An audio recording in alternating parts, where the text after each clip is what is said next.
Exercise का जो 11 number सम है इसे बहुत ही ध्यान से करना होगा, क्योंकि इसमें बात कुछ भी घुमा कर की है, बच्चों को इजीली समझ में नहीं आने वाली।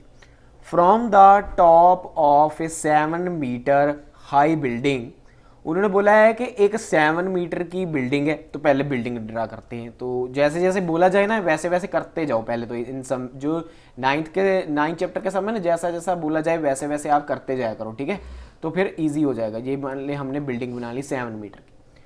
The angle of elevation of the top of A cable tower is 60 degree. इसके टॉप से ना किसी कोई केबल टावर है हमारा, उसका एंगल 60 डिग्री है इसके टॉप से, मतलब इसके टॉप से। तो ये हम ड्रा कर लेते हैं, एक टावर ड्रा कर लेते हैं। ये मैं क्या कर रहा हूँ, ड्रा कर रहा हूँ, ठीक है। तो ये ड्रा कर दिया ऐसे। तो इसका जो ऊपर से एंगल है वो कितना है, 60 डिग्री है, तो वो भी हम बना लेते हैं। तो ये ऐसे कितना है, 60 डिग्री इसके टॉप से। तो चलो ये बन गया हमारे पास, एंगल कितना बन गया, 60 डिग्री बना। तो ठीक है, तो यहाँ से 60 डिग्री बन रहा है, तो ऐसे लिख देते हैं हमारे पास ये कितना है, 60 डिग्री है। तो जैसे जैसे उन्होंने बोला कि ऐसे ऐसे लिख दिया, ये बन गया हमारे पास 60 डिग्री। चलो ये तो हो गया, आगे पढ़ते हैं। At the angle of depression of its foot is 45 degree. तो ये जो हमारा केबल टावर है इसका जो एंगल बन रहा है उसकी बिल्डिंग के टॉप का, ये हमारे पास कितना 45 डिग्री है। तो ये हमारे पास कितना है, 45 डिग्री है। तो ये ऐसे हो गया, ये एंगल हमारे पास कितना है, 45 डिग्री। तो इसको लिख देते हैं। तो ये एंगल हो गया हमारे पास 45 डिग्री का। तो ये भी 45 डिग्री हुई है ना, क्योंकि ये प्रॉपर्टी होती है हमारे पास ट्रायंगल की।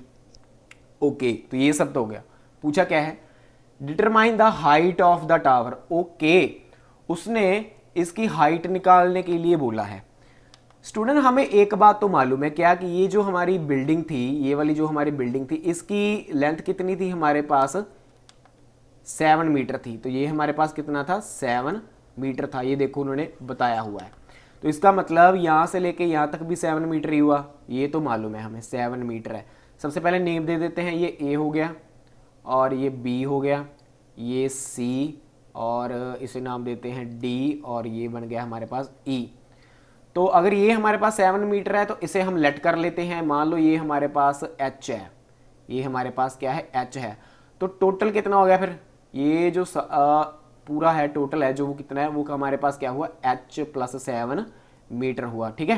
टोटल समझ में लग रही है ना बात। चलो, तो हमने हाइट निकालनी है टावर की, तो सबसे पहले जो मालूम है उसी की बात कर लेते हैं। जैसे ये वाली जो ट्रायंगल है सी ई डी वाली, ये वाली ट्रायंगल, इसके हमें परपेंडिकुलर मालूम है ना, इसका हमें क्या है, परपेंडिकुलर मालूम है। तो सबसे पहले इसकी बात कर लेते हैं। तो बात चल रही है ट्रायंगल सी डी ई की। तो हाइपोटेनियस की कोई बात ही नहीं है, रिलेशन किसका बन रहा है, परपेंडिकुलर और बेस का। जो हमारे पास होता क्या है, tan थीटा होता है। थीटा हमारे पास अब क्या है, यहाँ पर 45 डिग्री है। परपेंडिकुलर यहाँ पर कितना है, 7 है। बेस मालूम नहीं है, तो ई से लेके डी, ठीक है, डी से लेके ई। वैसे तो सीरियल में लिखा करो, ज़्यादा अच्छा है, ठीक है, डी ई ऐसे लिखा करो। tan 45 डिग्री 1 होता है, टेबल पर देखो 7/डी ई, क्रॉस मल्टीप्लाई करोगे तो आपके पास डी ई की जो वैल्यू है वो कितनी आएगी, 7 मीटर आएगी। कितनी है आपके पास, 7 मीटर आई। तो ये हमारे पास कितना आया, इतना लेके कितना आया आपके पास, 7 मीटर आया। तो सिंपल सी बात है, सी से लेके बी भी हमारे पास 7 मीटर ही हुआ, क्योंकि एक ही बात है ना। ये भी कितना हमारे पास हुआ, 7 मीटर हुआ। तो यहाँ पर लिख ही देते हैं, सी से लेके बी तक की जो वैल्यू है, बी से लेके सी तक की जो वैल्यू है वो हमारे पास कितनी है, 7 मीटर। ये इसके साथ साथ ही है। चलो, अब हमने ये ऐसे इसलिए किया है क्योंकि हमने ये जो हमारी बड़ी वाली ट्रायंगल जो ऊपर वाली बन रही है ना, इसका बेस हमारे पास निकल आया है ना इससे, ऐसा करने से। तो अब बात कर लेते हैं ऊपर वाली की, ए बी और सी की। अब बात हो रही है ट्रायंगल ए बी और सी की। रिलेशन वही, perpendicular over base is equal to tan theta. यहाँ के अकॉर्डिंग परपेंडिकुलर हमारे पास क्या है, एच, ओवर बेस हमारे पास इसके अकॉर्डिंग कितना है, 7, और tan हमारे पास कितना है, 60 डिग्री है।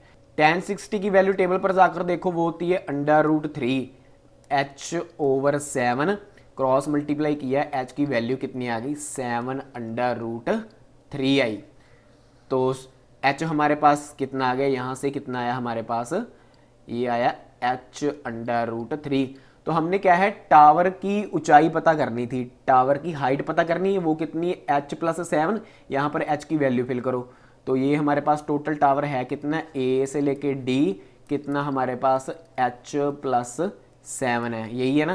तो यहाँ पर h की वैल्यू फिल कर देते हैं, तो ये आएगा AD is equal to h की वैल्यू अभी निकाली 7√3 + 7, 7 को यहाँ से कॉमन आउट बाहर करो, ये AD इज इक्वल टू 7, अंदर क्या बचा √3 + 1 मीटर आई। तो जो उन्होंने पूछा था हमने वो निकाल दिया। पूछा क्या था उन्होंने, केबल टावर की ऊंचाई पूछी थी, वो हमने निकाल ली। तो सम हमारा ऐसे कंप्लीट हुआ है। समझ में लगा है तो वीडियो को लाइक, चैनल को सब्सक्राइब, कमेंट में अपना फीडबैक जरूर दीजिएगा। Thank you so much.